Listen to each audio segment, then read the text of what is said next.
devant vous pour vous informer que j'ai officiellement saisi la Cour constitutionnelle afin d'invalider les candidatures à l'élection présidentielle du 12 avril 2025. Cette démarche s'inscrit dans le cadre du respect des principes fondamentaux de notre démocratie et vise à dénoncer les graves irrégularités qui entachent le processus électoral. En effet, plusieurs éléments compromettent la légitimité de cette élection. D'une part, l'inapplicabilité juridique de l'article 170 du Code électoral qui rend tous les candidats techniquement inéligibles. D'autre part, l'organisation biaisée du scrutin sous l'autorité du ministre de l'Intérieur, nommé par le président de la transition, lui-même candidat, et enfin la composition des commissions électorales, largement dominée par les apparatchiks du pouvoir précédent. Face à ces irrégularités manifestes, il est impératif que la Cour constitutionnelle prenne ses responsabilités pour garantir une élection conforme aux principes démocratiques et de l'état de droit. Je développerai ces points en détail au cours de cette conférence de presse et je vous présenterai les actions à venir. Mesdames et messieurs, toutefois ces dispositions posent un problème juridique fondamental, c'est-à-dire l'article 43 de notre Constitution et l'article 170 du Code électoral. Du fait que les parents de tous les candidats retenus à l'élection présidentielle du 12 avril 2025 sont nés avant l'érection de la nationalité gabonaise, qui est consécutive à la loi constitutionnelle numéro 4/59 du 19 février 1959, promulguant la Constitution de la République gabonaise. Dans les valeurs de la République, la citoyenneté est à l'échelle humaine de l'individu, c'est-à-dire que la seule communauté politique que la nation républicaine reconnaît légalement est la communauté nationale. Individuellement, il est sujet de droit. Collectivement, il fait partie du peuple qui légitime l'État dans le cadre de la nation. De la Constitution, la nationalité est personnellement régie par un droit civil national élaboré dans la tradition française, parce que nous avons hérité de cette tradition, de la Révolution de 1789 et qui a déteint largement sur les autres pays. Seul le national est citoyen, tandis que l'étranger n'a aucun titre à exercer les droits liés à cette qualité. La nationalité est donc la condition nécessaire de la citoyenneté.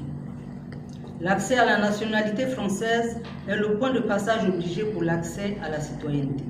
Il y a donc un lien nécessaire entre nationalité et citoyenneté.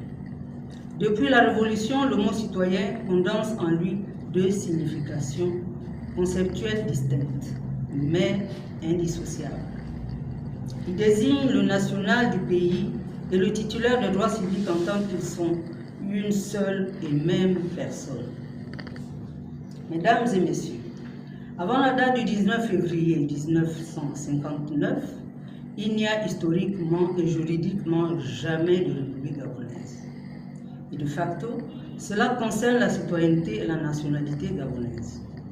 Avant cette date, les ressortissants du Gabon ont connu des statuts successifs en fonction de l'évolution de la situation politico-administrative du territoire marqué par la colonisation française.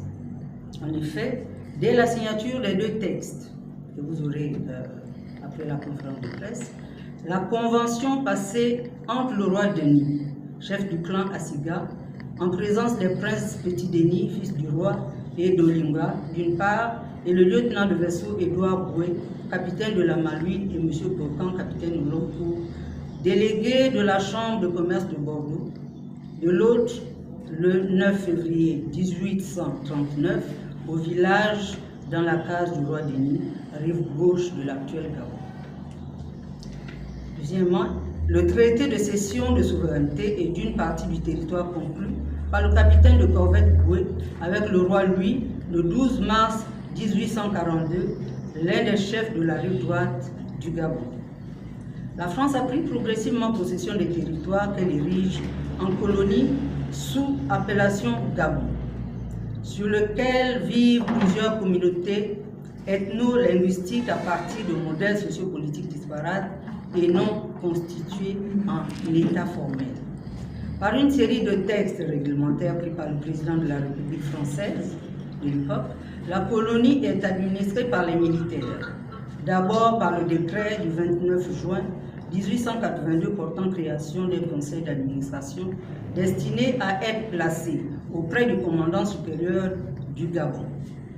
Puis par le décret du 11 décembre 1888, les territoires du Gabon et du Congo français forment une seule colonie dénommée Congo français, placée sous l'autorité d'un commissaire général qui a sous ses ordres le lieutenant-gouverneur, et vous aurez tous ces documents en annexe. Le Gabon est plus tard détaché par le décret du 14 février 1906 portant réorganisation des possessions du Congo français et dépendance. Pendant plus de 3 décennies, le décret du 15 janvier 1910 portant création du gouvernement général de l'Afrique équatoriale française, AEF, font la colonie du Gabon et les autres colonies du Moyen-Congo et de l'Ubangui-Chari-Tchad, y compris le territoire militaire du Tchad, dans l'Afrique équatoriale française. Fédération ayant à sa tête un gouverneur général, désormais un civil français, dépositaire des pouvoirs de la République française dans les colonies ci-dessous énumérées. Le siège du gouvernement général est à Brazzaville. Durant toute cette période, les ressortissants du Gabon, à l'instar des autres colonies françaises d'Afrique, ont le statut d'indigène comme le rappelle le décret du 22 mars 1924, réorganisant la justice indigène en Afrique occidentale française à son article 2 comme suit. Sont indigènes, dans le sens du présent décret, et justiciables des juridictions indigènes les individus originaires des possessions françaises, de l'Afrique occidentale et de l'Afrique équatoriale ne possédant pas la qualité de citoyens français. Et ceux qui sont originaires des pays placés sous mandat, ainsi que des pays étrangers, compris entre ces territoires ou pays limitrophes, qui n'ont pas dans leur pays le statut de nationaux européens. Les non-citoyens ne disposant d'aucune nationalité formelle et sur les actes de naissance des indigènes établis par l'administration coloniale, il est fait mention de la coutume. Par exemple, Banjabi, Bakono, Fan, mais il n'y avait pas du tout de nationalité. Et non la nationalité des parents du nouveau-né. C'est en 1946 que ce statut prend fin, c'est-à-dire après la Deuxième Guerre mondiale. Dans un premier temps, par les 3 textes législatifs et réglementaires qui suivent. Décret numéro 45-137, 22 du 22 décembre 1945, viser cet article et garantir un cadre électoral conforme à la réalité du pays. La désignation d'un organe neutre et impartial pour organiser les élections, excluant toute influence du pouvoir en place, c'est pour la beauté de la démocratie. Sinon, le contraire serait simplement un passage en force. Quatrièmement, la recomposition des commissions électorales afin d'assurer une représentation équilibrée et réellement démocratique de toutes les forces politiques et de la société civile. Action à mener sur le plan diplomatique et institutionnel. Au-delà de la saisine de la Cour constitutionnelle, nous mettrons en œuvre une série d'actions afin d'alerter les instances nationales et la communauté internationale sur ces dysfonctionnements graves.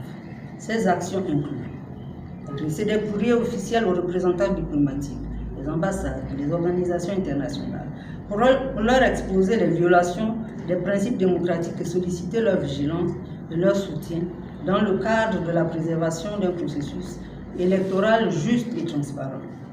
Saisir la présidence de la République et le Premier ministre afin de leur rappeler leurs responsabilités dans la garantie d'élections libres et équitables et exiger des mesures correctives immédiates. Organiser des rencontres avec la société civile et les partis politiques afin de renforcer une mobilisation citoyenne et politique autour de la nécessité d'une élection crédible et impartiale. Solliciter l'intervention des instances régionales et internationales telles que l'Union africaine, la CEMAC, la CEAC, les Nations unies pour qu'elles exercent, l'Union européenne bien entendu, pour qu'elles exercent les pressions sur les autorités gabonaises afin d'obtenir un processus électoral respectueux des normes démocratiques. Mesdames et messieurs, le peuple gabonais mérite des élections, une élection juste, transparente et démocratique. Nous ne resterons pas silencieux face à cette tentative de confiscation du pouvoir à travers les manipulations juridiques et institutionnelles. Soyez rassurés, nous n'allons pas casser, mais nous allons utiliser la voie diplomatique pour faire entendre notre voix. Nous appelons donc à la responsabilité de la Cour et à la vigilance du peuple souverain. Je vous remercie.